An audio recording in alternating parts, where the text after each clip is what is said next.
Staffing എന്ന് പറയുന്ന ചാപ്റ്ററാണ് നമ്മളിന്ന് ഡിസ്കസ് ചെയ്യാൻ വേണ്ടി പോകുന്നത്. എല്ലാ ഓർഗനൈസേഷനും ഏറ്റവും ഇമ്പോർട്ടൻ്റ് ആയിട്ടുള്ളൊരു ഫാക്ടറാണ് ഹ്യൂമൻ റിസോഴ്സസ് അഥവാ എംപ്ലോയീസ് എന്ന് പറയുക. ജോലിക്കാരില്ലാതെ ഒരു ഓർഗനൈസേഷനും മുമ്പോട്ട് പോകാൻ വേണ്ടി പറ്റില്ല. അതുകൊണ്ട് തന്നെ ഈ ഹ്യൂമൻ റിസോഴ്സസിനെ, എംപ്ലോയീസിനെ ഓർഗനൈസേഷനിലേക്ക് തിരഞ്ഞെടുക്കുന്ന, അവരെ പ്ലേസ്മെൻറ്റ് ചെയ്യുന്ന, അവരെ ജോലിക്കെടുക്കുന്ന പ്രോസസ്സിനെ നമ്മൾ സ്റ്റാഫിംഗ് എന്ന് പറയും. അപ്പോൾ നമ്മൾ കാണുന്ന പോലെ അത്ര സിമ്പിളായിട്ടുള്ള ഒരു കോൺസെപ്റ്റ് അല്ല സ്റ്റാഫിംഗ്. അത് വളരെ ഇമ്പോർട്ടൻ്റ് ആയിട്ടുള്ള ഒരു കോൺസെപ്റ്റാണ്. ശരിയായ രീതിയിലുള്ള നല്ല എംപ്ലോയീസ് ഉണ്ടെങ്കിൽ മാത്രമാണ് ഒരു ഓർഗനൈസേഷന് സക്സസ് ആവാൻ വേണ്ടിയിട്ട് പറ്റുക, അല്ലേ? ഒരു ബാഡ് എംപ്ലോയീസ് എപ്പോഴും ഒരു ഓർഗനൈസേഷനെ പെട്ടെന്ന് ഷട്ട് ഡൗണിലേക്ക് എത്തിക്കും.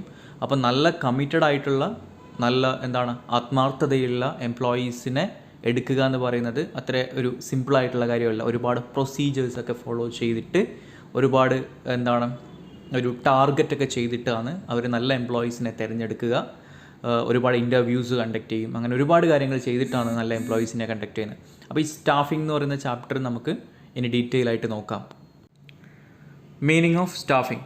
Staffing refers to the managerial function of employing and developing human resources for carrying out the various managerial and non-managerial activities in an organization.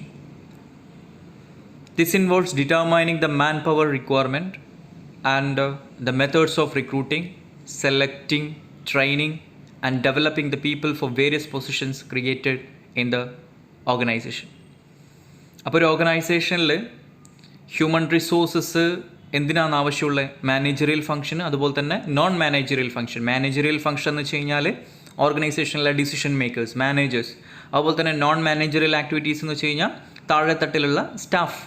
അങ്ങനെ നോൺ മാനേജറിയൽ ആക്ടിവിറ്റീസിനും മാനേജറിയൽ ആക്ടിവിറ്റീസിനും ആരാവശ്യമാണ്? ഹ്യൂമൻ റിസോഴ്സസ്, എംപ്ലോയീസിന് ആവശ്യമാണ്. ഇനി ഇവരെങ്ങനെയാണ് ശരിക്കും പറഞ്ഞാൽ ഏത് രീതിയിലാണ് ഇവരെ സെലക്ട് ചെയ്യുന്നത് എന്നുള്ളതാണ്. This involves determining man power requirements. ഒരു ഓർഗനൈസേഷൻ, ഒരു കമ്പനി എല്ലായ്പ്പോഴും അവിടെ ആവശ്യമുള്ള റിക്വയർമെൻറ്റ്, ആവശ്യമുള്ള എംപ്ലോയീസ് എത്രയെന്ന് നോക്കും. എന്നിട്ട് മെത്തേഡ്സ് ഓഫ് റിക്രൂട്ട്മെൻറ്റ് എന്ന് വെച്ച് കഴിഞ്ഞാൽ ഒരുപാട് വേയിലൂടെ റിക്രൂട്ട് ചെയ്യാം, ഇല്ല? ഇൻ്റർവ്യൂ കണ്ടക്ട് ചെയ്യാം, പത്രത്തിൽ പരസ്യം കൊടുക്കാം, ഒക്കെ ചെയ്യാൻ വേണ്ടി പറ്റും. അതിനുശേഷം അവരെ സെലക്ട് ചെയ്യുന്നു, അവർക്ക് ട്രെയിനിങ് കൊടുക്കുന്നു, ഇല്ലേ? അതുപോലെ തന്നെ അവർക്ക് കരിയർ ഓപ്ഷൻസ് കൊടുക്കുന്നു, ഒക്കെ ചെയ്യുക ഈ ഓർഗനൈസേഷൻസ് ആണ്. This in fact happens to a continuation process because of organizations need to retain and update its personnel is never ending exercise. So ഇതൊരിക്കലും ഒരു ബിഗിനിങ്, ഒരു എൻഡ് എന്ന് പറയുന്ന സംഭവമല്ല. നമുക്കൊരു ഓർഗനൈസേഷനിൽ ഇപ്പോൾ ഒരു 10 വേക്കൻസി വന്നു. അപ്പോൾ 10 വേക്കൻസിയിലേക്ക് ആൾക്കാരെ എടുക്കാൻ വേണ്ടി പത്രത്തിൽ പരസ്യം കൊടുത്തു. ഒരുപാട് ആൾക്കാർ ഇൻ്റർവ്യൂവിന് വന്നു. അതിൽ നിന്നും നല്ല ക്വാളിഫൈഡ് ആയിട്ടുള്ള ഒരു 10 ആൾക്കാരെ ഓർഗനൈസേഷൻസ് സെലക്ട് ചെയ്തതിന് ശേഷം അവർക്ക് ജോബ് കൊടുത്തു, അവർക്ക് ട്രെയിനിങ് കൊടുത്തു, അവരെല്ലാവരും വർക്ക് ചെയ്തു.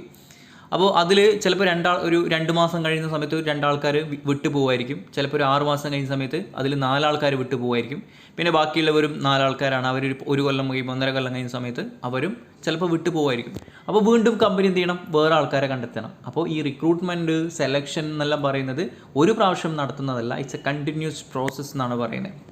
എല്ലായ്പ്പോഴും അത് നടന്നുകൊണ്ടേയിരിക്കും. പുതിയ ആൾക്കാർ വരും, പഴയ ആൾക്കാർ പോകും, വീണ്ടും പുതിയ ആൾക്കാർ വരും. അപ്പോൾ അതൊരു സ്റ്റാഫിംഗ് എന്ന് പറയുന്നത് ഒരു ഓർഗനൈസേഷൻ ഇമ്പോർട്ടൻ്റ് ആയിട്ടുള്ള ഫംഗ്ഷനാണ്. എപ്പോഴും ഓർഗനൈസേഷനിലേക്ക് എംപ്ലോയീസ് വരുന്ന സമയത്ത് അത് നല്ല ക്വാളിറ്റിയുള്ള, ക്വാളിഫൈഡ് ആയിട്ടുള്ള എംപ്ലോയീസ് ആണ് എന്ന് മാത്രമാണ് ഉറപ്പുവരുത്തേണ്ടത്, organisations ഉറപ്പുവരുത്തേണ്ടത്. The managers have to keep a regular watch on the numbers of composition of the personnel needed by the organization because the requirement of manpower keeps on changing and expanding with the expansion of activities and additions of new departments and work units. അപ്പോൾ എപ്പോഴും ഒരു management അതിനകത്ത് എത്ര employees ആണ് വേണ്ടത്, അല്ലെങ്കിൽ ഓർഗനൈസേഷനകത്ത് എത്ര employees ആണ് ഇപ്പോൾ കറൻ്റ്ലി ആവശ്യമുള്ളതെന്നതിനെക്കുറിച്ച് കൃത്യമായ ഐഡിയാസ് ഉണ്ടാവണം, അല്ലേ? എംപ്ലോയീസ് ഇല്ലയെന്നുണ്ടെങ്കിൽ, ശരിയായ രീതിയിലുള്ള എംപ്ലോയീസ് ഇല്ല, അല്ലെങ്കിൽ അവിടെ വേക്കൻ്റ് ആയിട്ട് കിടക്കുന്നുണ്ട് എന്ന് പറയുന്ന സംഭവം ശരിക്കും പറഞ്ഞാൽ ഓർഗനൈസേഷന് നല്ലതല്ല. അവിടെ ഒരു വർക്ക് നടക്കില്ല, ആ വർക്ക് ബാക്കിയുള്ള എല്ലാ കാര്യങ്ങളെയും ബാധിക്കും. അതുകൊണ്ട് ഓർഗനൈസേഷന് കൃത്യമായ ഐഡിയ ഉണ്ടാവണം. എത്ര എംപ്ലോയീസ് ആണ് കറൻ്റ്ലി ആവശ്യമുള്ളത്, അത്ര എംപ്ലോയീസ് ഉണ്ടോ, ഇല്ലേ? ഇപ്പോൾ എത്രയാണ് വേക്കൻ്റ് ഉള്ളത്, അവരെങ്ങനെയാണ് റിക്രൂട്ട് ചെയ്യേണ്ടത്, ഇതിനെക്കുറിച്ചെല്ലാം കൃത്യമായ ഐഡിയ കമ്പനിക്ക് അല്ലെങ്കിൽ ഓർഗനൈസേഷന് ഉണ്ടായിരിക്കണം. അപ്പോൾ ഹ്യൂമൻ റിസോഴ്സസിനെ, എംപ്ലോയീസിനെ തിരഞ്ഞെടുക്കുന്ന, ക്വാളിഫൈഡ് ആയിട്ടുള്ള എംപ്ലോയീസിനെ തിരഞ്ഞെടുക്കുകയും അവർക്ക് ജോലി കൊടുക്കുകയും അവർക്ക് ട്രെയിനിങ് കൊടുക്കുകയും ചെയ്യുന്ന ഒരു പ്രോസസ്സിനെ നമ്മൾ സ്റ്റാഫിംഗ് എന്ന് പറയുന്നുണ്ട്. Okay, importance of staffing. All of us know that it is the people in every organization who run the show successfully. For example, if you do not have good salesman, you cannot sell well even if your product is good. അപ്പോൾ ഒരു ഓർഗനൈസേഷൻ്റെ ഒരു ഓർഗനൈസേഷൻ്റെ success എന്ന് പറയുന്നത് ശരിക്കും പറഞ്ഞാൽ അവിടുത്തെ employees ആണ്. അപ്പോൾ നിങ്ങൾക്കൊരു നല്ലൊരു സെയിൽസ്മാൻ ഇല്ലെങ്കിൽ, നിങ്ങളുടെ കമ്പനിയുടെ സെയിൽസ്മാൻ ശരിയായ ഗുഡ് ക്വാളിറ്റീസ് ഉള്ള ആളല്ലെങ്കിൽ, ശരിക്കും പറഞ്ഞാൽ നിങ്ങളുടെ പ്രൊഡക്റ്റ് നല്ലതാണെങ്കിൽ പോലും നിങ്ങൾക്കത് വിൽക്കാൻ വേണ്ടി പറ്റില്ല എന്നാണ് പറയുന്നത്. Similarly, you may have the best quality raw material, machines etcetera. Staffing thus as a function is very important, as it is through this process that we get right person for the organization and ensure that they stick to the organization.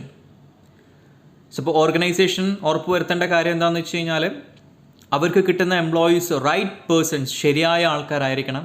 അതുമാത്രമല്ല, അവർ ജോലി കിട്ടിയപാട് ഒരു 6 മാസം കഴിഞ്ഞ് പോകുന്ന രീതിയിൽ അല്ലെങ്കിൽ 1 വർഷം കഴിഞ്ഞപാട് ജോലി വിട്ട് പോകുന്ന രീതിയിലല്ല.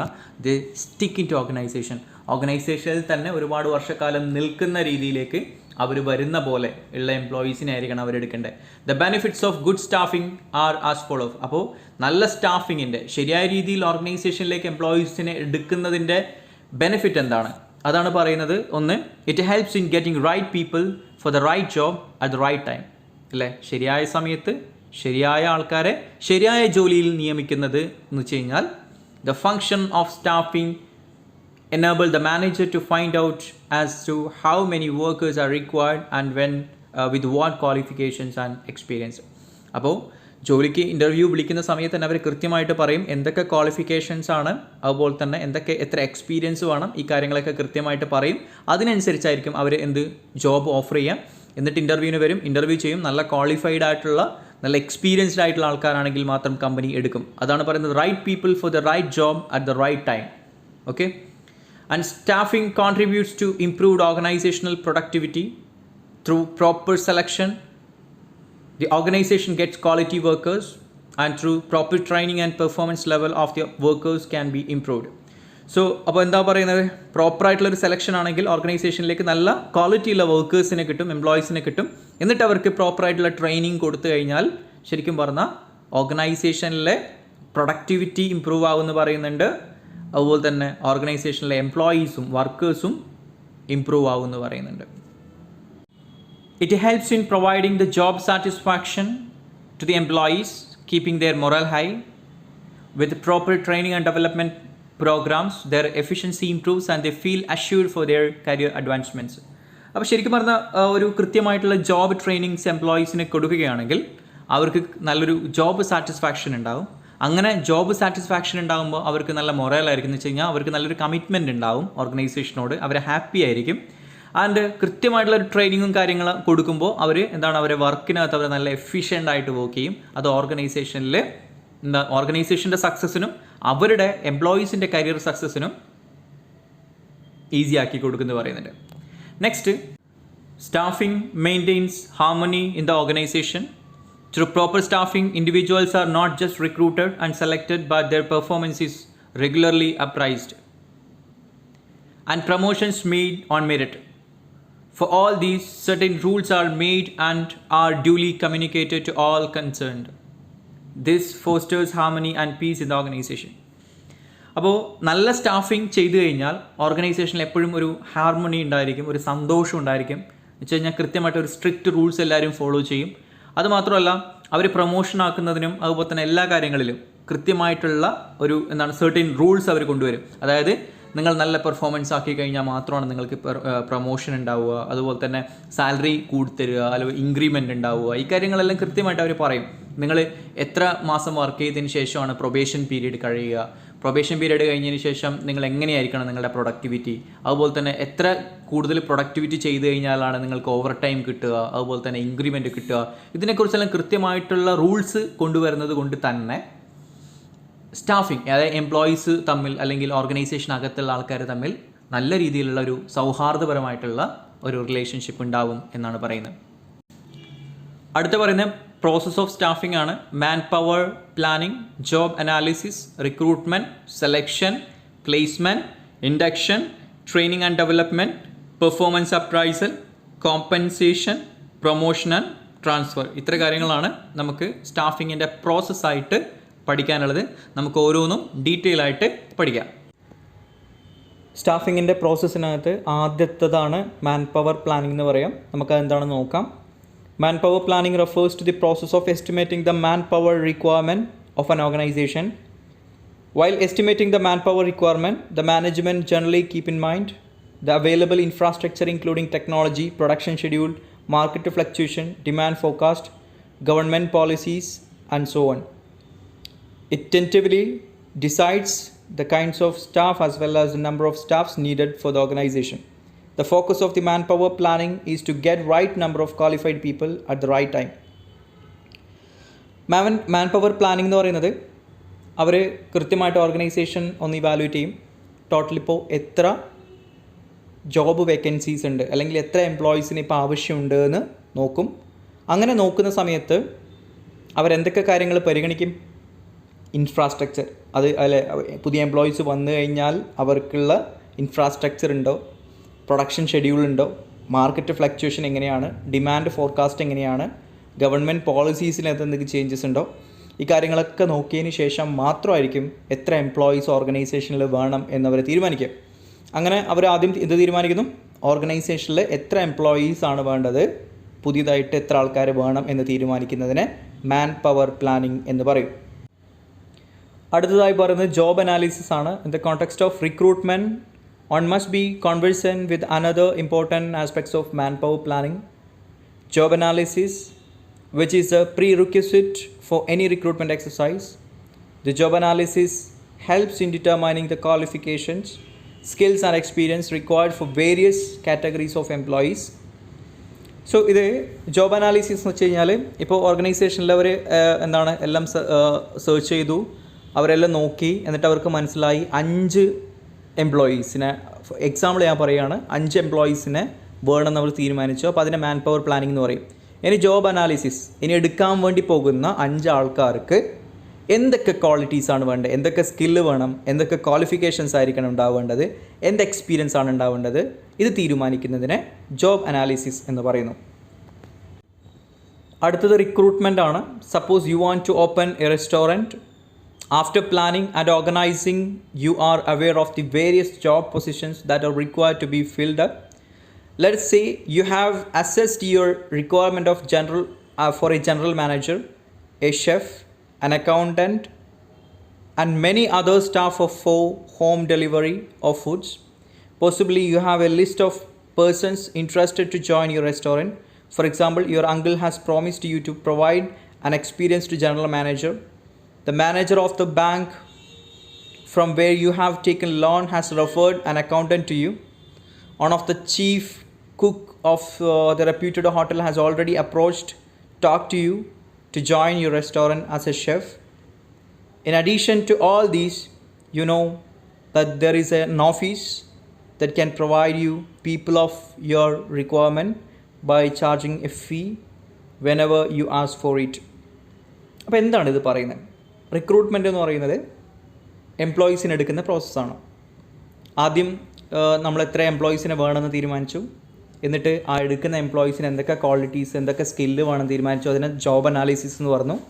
ഇനിയാണ് റിക്രൂട്ട്മെൻറ്റ്. അതായത് നമ്മൾ ഒന്നുകിൽ പരസ്യം കൊടുക്കും, ഒന്നുകിൽ നമ്മൾ പത്രത്തിലോ പരസ്യം കൊടുക്കും, ടി വിയിൽ പരസ്യം കൊടുക്കുമായിരിക്കും, അല്ലെങ്കിൽ ഏതെങ്കിലും ഒരു ജോബ് പ്ലേസ്മെൻറ്റ് ഏജൻസിയെ ബന്ധപ്പെടും, എംപ്ലോയീസിന് വേണമെന്ന് പറഞ്ഞിട്ട് ബന്ധപ്പെടും. അപ്പോൾ അവർ നമ്മൾക്ക് ഏത് രീതിയിലുള്ള ആൾക്കാരാണോ വേണ്ടത്, ഫോർ എക്സാമ്പിൾ ഏത് ക്വാളിഫിക്കേഷൻ, സ്കില്ല്, ഇതൊക്കെ നോക്കിയിട്ട് അവർ ഷോർട്ട് ലിസ്റ്റ് ചെയ്തിട്ട് കുറച്ച് ആൾക്കാരെ നമുക്ക് തരും. അവർക്ക് നമ്മൾ ഫീസ് കൊടുക്കേണ്ടി വരും. ചിലപ്പോൾ നമ്മുടെ നിയർ ബൈ ആയിട്ട് നമ്മൾക്ക് ഇതിൽ പറയുന്ന പോലെ തന്നെ നമുക്ക് നിയർ ബൈ ആയിട്ടുള്ള ചിലപ്പോൾ ബാങ്കിലെ മാനേജർ നമുക്ക് അവിടെ ഒരു അക്കൗണ്ടൻറ്റിനെ റെഫർ ചെയ്ത പോലെ, നമ്മുടെ അങ്കിൾ ഒരു മാനേജറെ റെഫർ ചെയ്ത പോലെ, അങ്ങനെ ഒരുപാട് ആൾക്കാരെ റെഫർ ചെയ്ത് തരും. അപ്പോൾ ഇതെല്ലാം നോക്കിയിട്ട് എല്ലാവരും അവർ റെഫർ ചെയ്ത പാട് നമ്മൾ എടുക്കുകയൊന്നുമില്ല. നമ്മളെന്താ ചെയ്യുക, നമ്മളത് കൃത്യമായിട്ട് പഠിക്കും, അവരെ ഇൻ്റർവ്യൂ ചെയ്യും, എന്നിട്ട് നമ്മൾ ഉദ്ദേശിക്കുന്ന സ്കിൽസ്, നോളജ്, എക്സ്പീരിയൻസ് ഒക്കെ ഇവർക്ക് ഉണ്ടോ എന്ന് നോക്കും. നോക്കിയതിന് ശേഷം മാത്രം നമ്മളവരെ എടുക്കുകയാണ് ചെയ്യുന്നത്. അപ്പോൾ എടുക്കുന്നില്ല, നമ്മളിപ്പോൾ റിക്രൂട്ട്മെൻറ്റ് എന്ന് പറയുന്ന സംഭവത്തിനകത്ത് നമ്മൾ ചെയ്യുന്നത് എന്താ വെച്ച് കഴിഞ്ഞാൽ നമ്മൾ ഒരു സർക്കിൾ ഓഫ് ആൾക്കാരെ നമ്മൾ ഇൻ്റർവ്യൂ ചെയ്യുന്നു, അതിനുശേഷം നമ്മളവരെ ജോബ് കൊടുക്കുന്നതിനെ നമ്മൾ പറയുന്നത് പ്ലേസ്മെൻറ്റ് എന്നാണ്. ഓക്കെ, അപ്പോൾ പ്ലേസ്മെൻറ്റ് ആവുന്നത് വരെയുള്ള എല്ലാ പ്രോസസ്സും റിക്രൂട്ട്മെൻറ്റ് എന്ന് പറയും. ഫോർ എക്സാമ്പിൾ, നമ്മളിപ്പോൾ ഒരു പത്രത്തിൽ പരസ്യം കൊടുത്തു, പരസ്യം കണ്ടപാട് ഒരുപാട് ആൾക്കാർ CV എടുത്തിട്ട് അവർ ഇൻ്റർവ്യൂവിന് വന്നു, നമ്മളവരെ ഇൻ്റർവ്യൂ ചെയ്യുന്നു. ഈ പ്രോസസ്സ് എല്ലാം കംപ്ലീറ്റ് എന്തിനകത്ത് വരുന്നതാണ്? റിക്രൂട്ട്മെൻറ്റിനകത്ത് വരുന്നതാണ്. അടുത്ത പറയുന്നത് സോഴ്സസ് ഓഫ് റിക്രൂട്ട്മെൻ്റ് ആണ്. നമുക്ക് എവിടെ നിന്നൊക്കെയാണ് എംപ്ലോയീസിനെ കിട്ടുക? റിക്രൂട്ട്മെൻറ്റ് ചെയ്യാൻ വേണ്ടിയിട്ട് എംപ്ലോയീസിനെ നമുക്ക് എവിടെ നിന്നൊക്കെയാണ് സെർച്ച് ചെയ്യാൻ വേണ്ടി പറ്റുക? Having determined the qualifications and experience required for various job involved, one has to search for the suitable persons and receive their application. For this purpose, one has to have an idea as to where such persons are available. In other words, one must be aware of the sources of recruitment before publishing the specific staffing needs and induce the suitable persons to apply for the job position involved. These sources can be internal and external. നമ്മൾ മനസ്സിലാക്കേണ്ട കാര്യം, recruitment എംപ്ലോയീസിനെ നമുക്ക് വേണം. എവിടെ നിന്നാണ് നമുക്ക് എംപ്ലോയീസിനെ കിട്ടുക? Sources of റിക്രൂട്ട്മെൻറ്റിൽ 2 കാര്യങ്ങൾ വരും. ഒന്ന് ഇൻറ്റേർണൽ, മറ്റൊന്ന് എക്സ്റ്റേണൽ. ഇൻറ്റേർണൽ എന്ന് വെച്ച് കഴിഞ്ഞാൽ ഓർഗനൈസേഷൻ അകത്ത് നിന്ന് തന്നെ, അതായത് കമ്പനിക്കകത്ത് നിന്ന് തന്നെ എംപ്ലോയീസിനെ കണ്ടെത്തുന്നതിനെ നമ്മൾ ഇൻറ്റേർണൽ സോഴ്സസ് എന്ന് പറയും. കമ്പനിക്ക് പുറത്ത് നിന്ന് പുതിയ എംപ്ലോയീസിനെ കണ്ടെത്തുന്നതിനെ നമ്മൾ എക്സ്റ്റേണൽ സോഴ്സസ് എന്നും പറയും. Internal sources. In any business, existing employees expect that they will have chances of promotion and will be considered for higher position before outsiders are considered. Managers, therefore, may promote and transfer some of the existing employees to fill the vacant position. The advantages of internal recruitment is that it is easier for managers to fill vacancies as they are conversant with the abilities and skills of their subordinates and have records of their performance. Employees also feel happy as their work performance is recognized by management through promotion. However, there is one major drawback of recruitment through internal sources. The organization is deprived of the benefit of inducting fresh blood into its system. Internal sources എന്ന് പറയുന്നത്, ഒരു ഓർഗനൈസേഷനിൽ ഒരു manager vacancy വന്നപ്പോൾ ആ organisation management ആദ്യം എംപ്ലോയീസിനെ അന്വേഷിക്കുന്നത് ആ ഓർഗനൈസേഷനകത്ത് നിന്ന് തന്നെയായിരിക്കും. കാരണം താഴെയുള്ള ഏതെങ്കിലും സബോർഡിനേറ്റ്സ്, നന്നായിട്ട് വർക്ക് ചെയ്യുന്ന സബോർഡിനേറ്റിനെ മാനേജറായിട്ട് പ്രൊമോഷൻ കൊടുക്കും. അപ്പോൾ മാനേജറായിട്ട് അങ്ങനെ പ്രൊമോഷൻ കൊടുക്കുന്ന സമയത്ത് ശരിക്കും പറഞ്ഞാൽ നല്ല ക്വാളിറ്റി ഉള്ള അല്ലെങ്കിൽ നല്ല പെർഫോമൻസ് കാണിക്കുന്ന ഒരാൾക്കായിരിക്കും ശരിക്കും പറഞ്ഞാൽ പ്രൊമോഷൻ കൊടുക്കുക. അങ്ങനെ പ്രൊമോഷൻ കൊടുക്കുന്ന സമയത്ത് അത് ബാക്കിയുള്ള ആൾക്കാർക്ക് കൂടി അതൊരു എൻകറേജ് ആയിരിക്കും. കാരണം എന്ന് വെച്ച് കഴിഞ്ഞാൽ ഓർഗനൈസേഷനിൽ നമ്മൾ നന്നായിട്ട് വർക്ക് ചെയ്ത് കഴിഞ്ഞാൽ നമുക്ക് മാനേജറായിട്ട് പ്രൊമോഷൻ കിട്ടാനുള്ള സാധ്യതയുണ്ട് എന്നൊക്കെ ആർക്ക് തോന്നും? ആർക്ക് മനസ്സിലാവും? എംപ്ലോയീസിന് മനസ്സിലാവും. അപ്പോൾ അതിനനുസരിച്ച് അവിടുത്തെ എംപ്ലോയീസ് എല്ലാവരും നല്ല പോലെ വർക്ക് ചെയ്യുകയും ചെയ്യും. എന്നാൽ വേറൊരു പ്രശ്നം എന്ന് പറയുന്നത്, അവർക്കൊരു ഫ്രഷ് ബ്ലഡിൻ്റെ അല്ലെങ്കിൽ ഇപ്പോഴത്തെ ഒരു പുതിയ ജനറേഷൻ അല്ലെങ്കിൽ ഫ്രഷ് ബ്ലഡിനെ ഓർഗനൈസേഷനിലേക്ക് കൊണ്ടുവരുന്നതിൽ നിന്നും അതൊരു മിസ്സാണ് ശരിക്കും പറഞ്ഞാൽ. കാരണം ഓൾറെഡി ഇയാളുടെ സ്കില്ല് കാര്യങ്ങളെല്ലാം ഓർഗനൈസേഷൻ കണ്ടതാണ്. എന്നാൽ ഇനി വരാൻ വേണ്ടി പോകുന്ന ഒരാളുടെ സ്കില്ല് സാധനങ്ങളൊന്നും ആര് കണ്ടിട്ടില്ല? മാനേജ്മെൻറ്റ് കണ്ടിട്ടില്ല. അപ്പോൾ അത്തരം ഒരു സാഹചര്യം ഇല്ലാതെയാവും. എന്നാൽ ഓർഗനൈസേഷനിൽ ഇൻസൈഡ് നോക്കുമ്പോൾ, ഓർഗനൈസേഷൻ്റെ അകത്ത് നിന്ന് നോക്കുമ്പോൾ താഴെയുള്ളൊരു സബോർഡിനേറ്റിനെ ഒരു പ്രൊമോഷൻ കൊടുത്തിട്ട് മാനേജറാക്കുക, എന്നിട്ട് സബോർഡിനേഷൻ്റെ വേക്കൻറ്റിയിലേക്ക് ഒരാളെ കൊണ്ടുവരാം എന്ന് പറയുന്നത് നല്ലൊരു കാര്യമാണ്. കാരണം ബാക്കിയുള്ള എംപ്ലോയീസ് എല്ലാവരും അവരെല്ലാവരും എൻകറേജ്ഡ് ആവും. കാരണം എന്ന് വെച്ച് കഴിഞ്ഞാൽ ഇനി നല്ല പോലെ വർക്ക് ചെയ്ത് കഴിഞ്ഞാൽ നമുക്കും അതേപോലെ മാനേജർ ആവാൻ വേണ്ടിയിട്ട് പറ്റും എന്ന് ബാക്കിയുള്ള എല്ലാവർക്കും മനസ്സിലാവും. അപ്പോൾ അതിനനുസരിച്ച് അവർ നല്ല പോലെ വർക്ക് ചെയ്യുകയും ചെയ്യും. അടുത്ത പറയുന്നത് എക്സ്റ്റേണൽ സോഴ്സസ് ആണ്. All vacancies cannot be filled up from within the organisation. Existing employees may lack the required skill, initiative and qualifications needed for the job involved.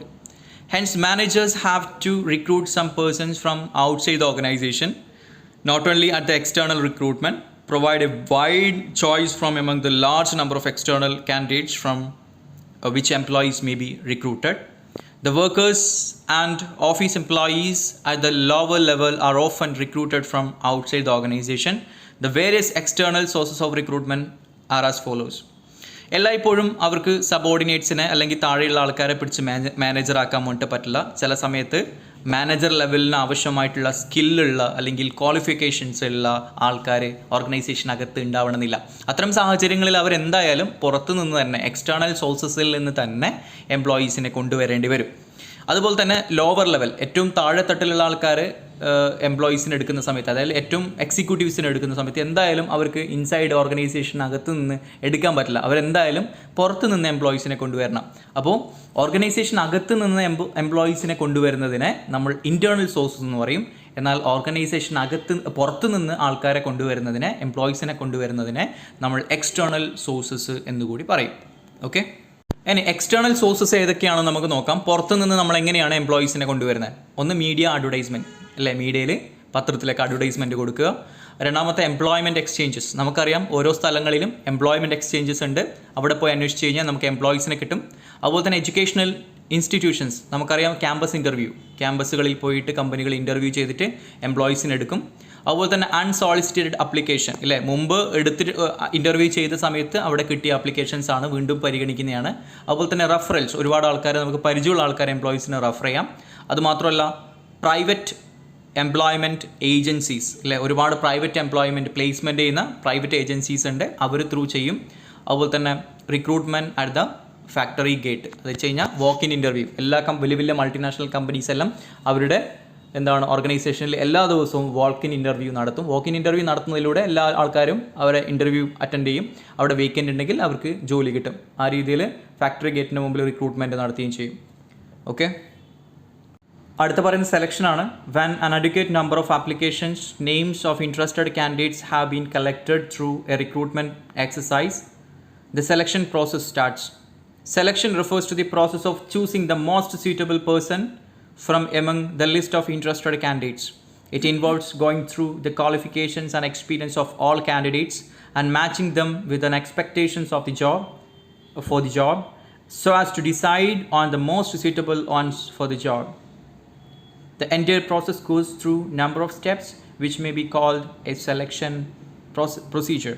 ശരിക്കും പറഞ്ഞാൽ ഒരുപാട് ആൾക്കാർ നമ്മൾ അഡ്വർടൈസ്മെൻ്റ് ഇടയിലും കൊടുത്തു, അല്ലേ, പ്ലേസ്മെൻറ്റ് ഏജൻസീസ് കൊടുത്തു, മീഡിയയിൽ അഡ്വർടൈസ്മെൻറ്റ് കൊടുത്തു, പത്രത്തിൽ കൊടുത്തു, എല്ലായിടത്തും കൊടുത്തു. ഒരുപാട് ആൾക്കാർ ഇൻ്റർവ്യൂവിന് വരും.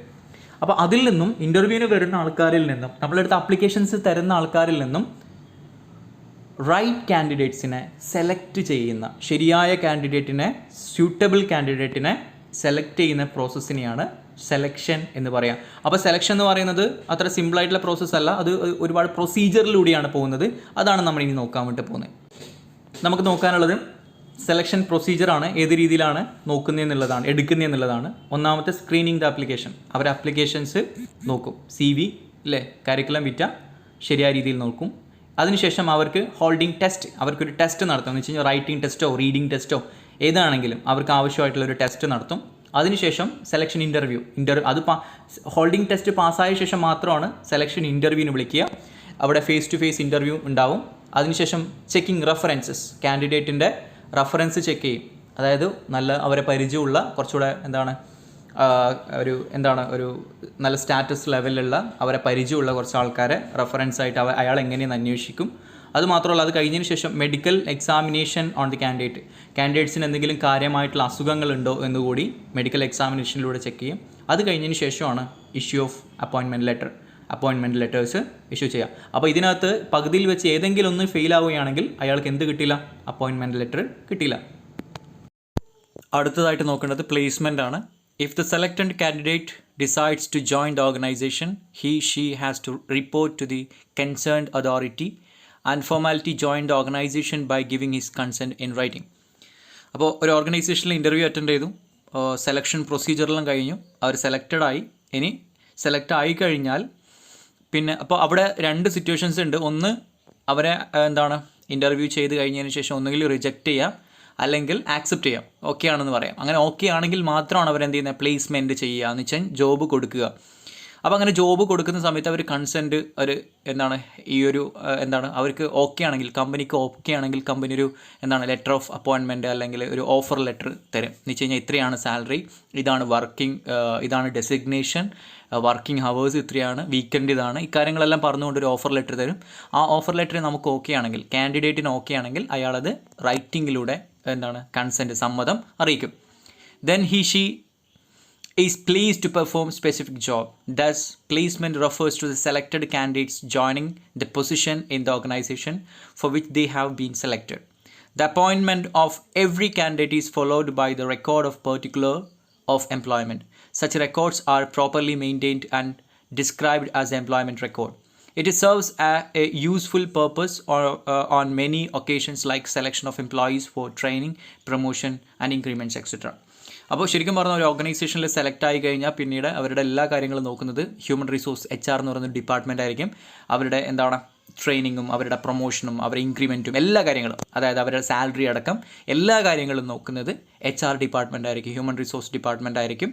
അപ്പോൾ അവർ പിന്നീട് അവർ ഏതെങ്കിലും കൺസേൺഡ് ഡിപ്പാർട്ട്മെൻറ്റിൽ ജോലി ചെയ്യുന്നു, പക്ഷേ അവരുടെ എല്ലാ കാര്യങ്ങളും നോക്കുന്നത് HR ഡിപ്പാർട്ട്മെൻ്റ് ആയിരിക്കും, ഹ്യൂമൻ റിസോഴ്സ് ഡിപ്പാർട്ട്മെൻ്റ് ആയിരിക്കും നോക്കുക. അടുത്തതായി ഇൻഡക്ഷൻ ആണ്. Induction is a process of introducing new employees to the organization.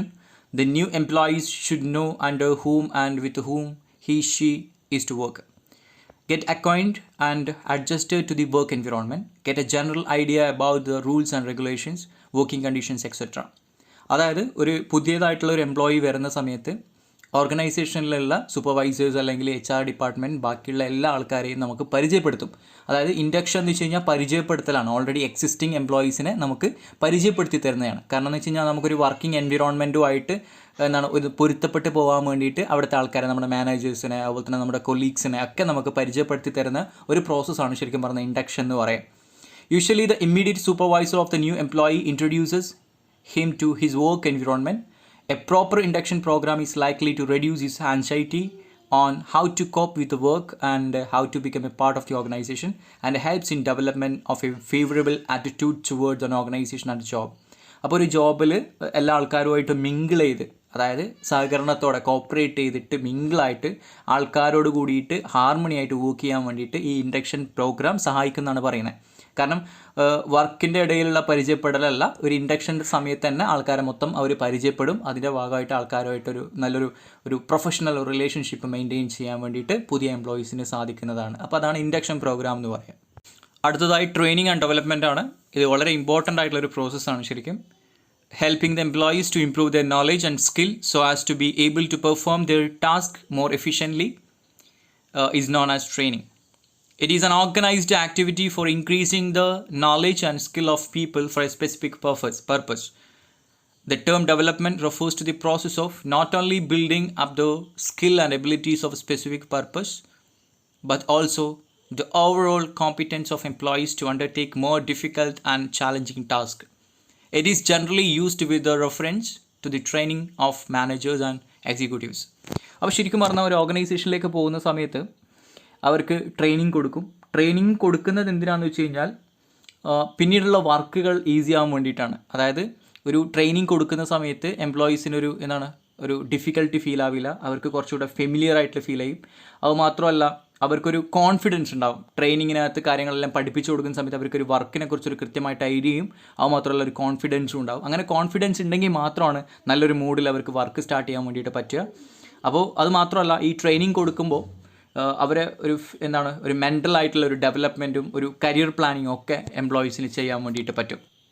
ഇത് പറയുന്നത് ഒരു ട്രെയിനിങ് ആൻഡ് ഡെവലപ്മെൻറ്റ് കൊടുക്കുമ്പോൾ ശരിക്കും പറഞ്ഞാൽ എംപ്ലോയീസിന് മാത്രമല്ല ഡെവലപ്മെൻറ്റ്സ് ഉണ്ടാവുക, ഒരു ഓർഗനൈസേഷനും കൂടിയാണ് ഡെവലപ്മെൻറ്റ് ഉണ്ടാവുക.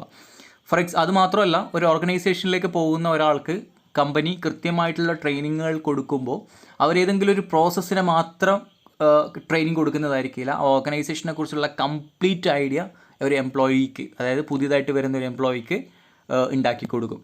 മനസ്സിലായില്ലേ? Methods of training. There are different methods of giving training to the employees which can be divided into two broad categories. അപ്പോൾ സാധാരണ ഓർഗനൈസേഷനിൽ രണ്ട് രീതിയിലാണ് ആൾക്കാർക്ക് എംപ്ലോയീസിന് ട്രെയിനിങ് കൊടുക്കുന്നത്. ഒന്ന് ഓൺ ദി ജോബ് ട്രെയിനിങ്ങും മറ്റൊന്ന് off the job ട്രെയിനിങ്ങുമാണ്.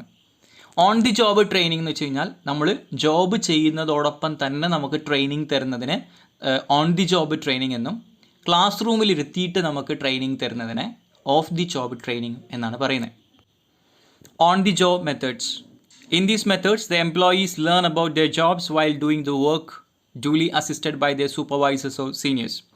These methods encourage self-learning through practice, job instructions or coaching, and job rotation, learning while working as an assistant to senior, understudy position, temporary promotions are some of the common methods of on-the-job training. അപ്പോൾ ശരിക്കും പറഞ്ഞാൽ ആദ്യം ഒരു കമ്പനിയിൽ പോകുന്ന സമയത്ത് നമുക്ക് direct on the job training ഉണ്ടാവാറില്ല. കൂടുതലായിട്ടും ഓഫ് ദി ജോബ് ട്രെയിനിങ് ആണ് ഉണ്ടാവുക. ഓഫ് ദി ജോബ് ട്രെയിനിങ് എന്ന് വെച്ച് കഴിഞ്ഞാൽ നമ്മളൊരു ക്ലാസ് റൂമിൽ ഇരുത്തുന്നു, നമുക്ക് കാര്യങ്ങളെല്ലാം പറഞ്ഞു തരുന്നു. അപ്പോൾ അത് കഴിഞ്ഞതിന് ശേഷം 1-2 മാസം ക്ലാസ്സിലിരുത്തി പറഞ്ഞതിന് ശേഷമായിരിക്കും പിന്നീട് ഫ്ലോറിലേക്ക് നമ്മൾ വിടുക, വർക്കിന് വിടുക. അപ്പോൾ അതിനകത്ത് ഓൺ ദി ജോബ് ട്രെയിനിങ് ആയിരിക്കും. നമ്മൾ ചെയ്യുന്ന ജോലികളെല്ലാം നോക്കാൻ വേണ്ടിയിട്ട് ഒരു സൂപ്പർവൈസറോ ഒരു മാനേജറോ നമ്മുടെ മുമ്പിൽ ഉണ്ടാവും. അപ്പോൾ നമ്മൾ ചെയ്തതിന് ശേഷം എല്ലാ കാര്യങ്ങളും ആര് മോണിറ്റർ ചെയ്യും? നമ്മുടെ മാനേജർ മോണിറ്റർ ചെയ്യും. പക്ഷേ അത് ട്രെയിനിങ് പീരീഡ് തന്നെയാണ്. അത് ഓൺ ദി ജോബ് ട്രെയിനിങ് ആണെന്ന് പറയാം. Of the job method. These method involve training employees away from the work place so that experts may conduct the training and employees are free from immediate pressure of completing the job at hand. അപ്പോൾ ശരിക്കും പറഞ്ഞാൽ ഒരു of the job training, ഒരു class റൂമിൽ ഇരുത്തിയിട്ട് training തരുന്നത് ശരിക്കും പറഞ്ഞാൽ ഒരു വർക്ക് പ്രഷറും കാര്യങ്ങളൊക്കെ നമുക്ക് ആദ്യം തന്നെ ഒഴിവാക്കാൻ വേണ്ടിയിട്ട് പറ്റും. കാരണം എന്ന് വെച്ച് കഴിഞ്ഞാൽ ട്രെയിനിങ് പീരീഡിൽ ഭയങ്കര ഒരു വർക്കിനെ കുറിച്ച് പഠിക്കാനും അതുപോലെ തന്നെ ഒരു കോൺഫിഡൻസ് ഉണ്ടാക്കാനൊക്കെ സ്റ്റേജാണ്. അതുകൊണ്ട് തന്നെ ആ ഒരു കോൺഫിഡൻസ് ഉണ്ടാക്കിയിട്ട് നമ്മൾ പിന്നീട് വർക്ക് പ്ലേസിലേക്ക് പോകുന്ന സമയത്ത് നമുക്ക് അധികം മിസ്റ്റേക്സുകൾ വരാനുള്ള സാധ്യതയില്ല. അവർ നല്ല കോൺഫിഡൻ്റ് ആയിരിക്കും, ഒക്കെ ചെയ്യാൻ വേണ്ടി പറ്റും. ഓക്കെ, അപ്പോൾ ആ ഒരു വർക്ക് പ്രഷർ അവർക്ക് ആദ്യം ഉണ്ടാവില്ല. Lectures with a demonstration, conferences, case discussions, video shows and films are some of the common methods used off the job training methods. അപ്പോൾ ഇത് കേസ് ഡിസ്കഷനും അതുപോലെ തന്നെ കോൺഫറൻസും ഡെമോൺസ്ട്രേഷനും ഒക്കെ ആയിട്ട് ഒരു നല്ലൊരു രീതിയിലുള്ളൊരു ട്രെയിനിങ് ആയിരിക്കും, ക്ലാസ് റൂമിൽ ഇരുത്തിയിട്ടുള്ള ട്രെയിനിങ് ആയിരിക്കും ഇതിനകത്ത് നൽകുക. Then there is another off the job method of training called vestibule training. The vestibule training refers to the training is especially designed workshop in which an attempt is made to duplicate the closely as possible the actual conditions of the workplace. In such workshops, a large number of employees can be trained in a relatively short period of time. Vestibule training എന്ന് വെച്ച് കഴിഞ്ഞാൽ അത് class room അല്ല, actual ആയിട്ടുള്ള ഒരു work place ഇല്ലേ, അതിൻ്റെ അതേ രീതിയിൽ തന്നെ ഒരു വർക്ക് പ്ലേസ് ക്രിയേറ്റ് ചെയ്യും. അത് ഒരു കോപ്പി, ഒരു ഡ്യൂപ്ലിക്കേറ്റ് വർക്ക് പ്ലേസ് ക്രിയേറ്റ് ചെയ്യും. എന്നിട്ട് അവിടെ വെച്ച് ട്രെയിനിങ് കൊടുക്കും. അപ്പോൾ ശരിക്കും പറഞ്ഞാൽ എംപ്ലോയീസിന് ശരിയായ വർക്ക് പ്ലേസിൽ വർക്ക് ചെയ്യുന്ന ഒരു ഫീൽ ഉണ്ടാവുകയും പറഞ്ഞു വന്നത്, ക്ലാസ് റൂമിൽ ഇരുത്തിയിട്ട് നമ്മളെ ക്ലാസ് തരുന്നത്, ട്രെയിനിങ് തരുന്നതിന് നമ്മൾ ഓഫ് ദി ജോബ് ട്രെയിനിങ് എന്നും, നമ്മൾ ജോലി ചെയ്യുന്നതോടൊപ്പം തന്നെ നമുക്ക് ട്രെയിനിങ് തരുന്നതിന് ഓൺ ദി ജോബ് ട്രെയിനിങ് എന്നാണ് പറയുന്നത്. ഇത്ര കാര്യങ്ങളാണ് ചാപ്റ്ററിനകത്ത് നമുക്ക് പഠിക്കാനുള്ളത്.